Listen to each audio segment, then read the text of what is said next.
Yeah. Sad, stressed, frustrated, these are all emotions that we feel on a regular basis. This video is going to discuss what the Quest for Happiness course covers and tools to use when coping with these emotions to increase your happiness and well-being. A few tools you can use are the body scan meditation, the 3 good things, love and kindness meditation, or a savor and walk. These can all be found on the Greater Good in Action website. But how do you do these activities, you ask? Well, let us tell you. Body scan meditation, a very simple activity that only takes approximately 20 minutes of your day, 3 to 6 times a week for about a month. To complete this activity, take a seat on the floor or a chair or wherever you're comfortable. You can close your eyes or leave them open, it's up to you. Once you're sitting, bring attention to your body as a whole. Notice the weight of your body against whatever it is you're sitting on. Take a few deep breaths and notice the feeling of your feet on the floor, if they're touching. Notice the tension that you may feel in your legs and your stomach. Take a deep breath. Notice your hands and arms. Are they tensed? Are they relaxed? Notice your neck and throat. Relax your body. Soften your face as you take another deep breath. Allow yourself to slowly open your eyes and stand up.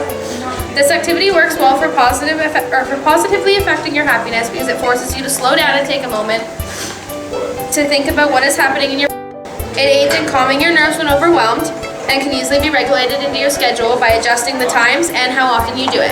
This activity can also relate back to PERMA. But what is PERMA?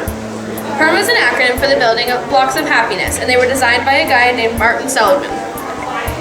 The building blocks are positive emotions, when you're feeling good about something, engagement, when you're absorbed in the activities that you're doing, relationships, when you're sincerely connected with those who are around you, meaning, when you have a feeling of purpose in your life, and achievement, when you have a sense of accomplishment, even in the simplest of things.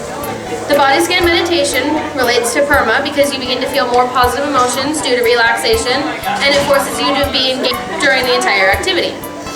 Something else the body scan meditation relates to is empathy. It is the ability to understand how someone is feeling as if it were happening to you. It means that when someone expresses to you that they are feeling upset about a particular event, such as a family member passing, you can put yourself in their shoes. So rather than saying, "Oh, I'm sorry for you," you can think, "Oh, what if it were happening to me? I know how I would be feeling." My activity can help with empathy because if a friend says that their leg or back is hurting, you can do the body scan and think, what if I was hurting like they said they were? 3 Good Things is an activity that works by picking 3 good things that happen in your day and writing them down on paper. You must explain why those things went well for you and write down in detail exactly what happened and what you did or said, as well as, if possible, what others said. Also, state what caused the 3 good things to happen, how you felt right when they happened to you, and how you also felt afterwards when looking back on the activity. This activity works well because everything that goes on in your day, no matter how bad or stressful your day has been, the activity finds the positives, even if your day consisted of mostly negatives. When doing the activity, it suggests that you take the time to think and write down the 3 good things on paper rather than just thinking of them off the top of your head. That way, you can properly take the time to think thoroughly about your day's events, find the positives, and be able to explain in your own words why they went well for you. You can also relate this activity back to your happiness set point. Your happiness set point is an inherited point of happiness. No matter how high or low your emotions get due to trauma or excitement, they always revert to this set point. This activity can affect your happiness because you are training your brain to think of positive feelings that occurred during that day. This activity can also relate to mindfulness, which consists of being more aware of your surroundings, people around you, the things you are doing in a day, and the thoughts and feelings you are having. By doing that, you can appreciate the life more and what it has to offer. It is important while practicing mindfulness that you do not think of too many negatives, pick on yourself too much, or judge yourself, as it can take away from the benefits you can get from being mindful. This activity helps you better understand mindfulness because it requires you to take a few minutes out of your day, go into a quiet room, and reduce your busy thought process. Accept for positive thoughts, and be mindful of 3 good things that have happened in your day. Love and kindness meditation is a simple activity you can do anytime.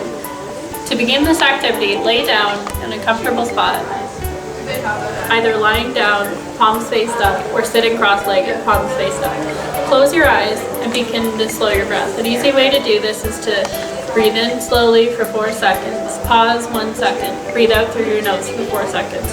Repeat this step for a few moments until calm. Once calm, begin thinking about your loved ones closest to you. Ask yourself, why are they in my life? And why do they make me happy?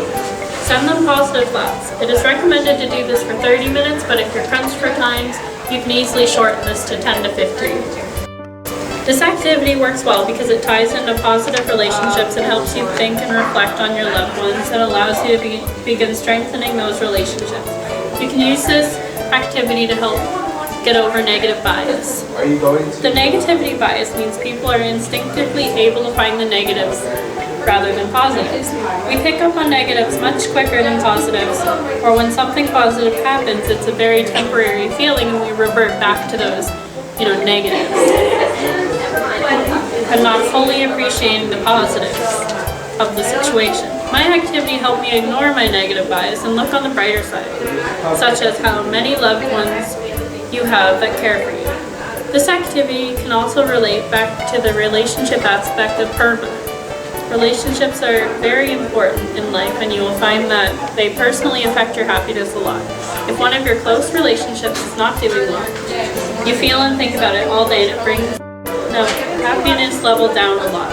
On the other side, if your relationships are doing good, it can make you feel good and bring your level up temporarily. These people in your life can help you deal with the other stresses in your life that bring you down. This activity was all about channeling that positive energy and thoughts into reflective love and kindness meditation. After doing this activity, you feel good and it makes you think of your loved ones and how truly loved you are. Go. A savoring walk is also a good activity for happiness boosting. Taking 20 minutes aside each day makes you slow down and observe the beauty of nature. Your walks can be done anywhere at any time. All you need is a comfortable pair of shoes and correct clothing to be warm and comfortable. You can walk around the block or in the park or anywhere. Cut it out. It is a very flexible activity that anyone can do. It positively affects you by helping you slow down, meaning you can sleep better and feel calmer. This activity will let your emotions and stress out, so it is a nice relaxing moment within your busy schedule. You can use this activity to aid in your understanding of the mind-body connection. Mind-body connection is how our bodies is affected of how we think. Your physical activity from the walk helps develop cardiovascular health and relieve stress, which makes you feel better mentally. You can also use this activity in relation to gratitude. Gratitude means being careful for things you have, as opposed to just thankful for them. By going on a walk, you can begin to feel grateful for sunlight, warm clothing to wear while walking, and even the ability to hear the sounds around you. So listen, we all feel stressed sometimes, and sometimes we just need a little help coping with it. So if you use these simple tips and tricks, when it starts to feel like it's getting too much, it might be a little easier for you.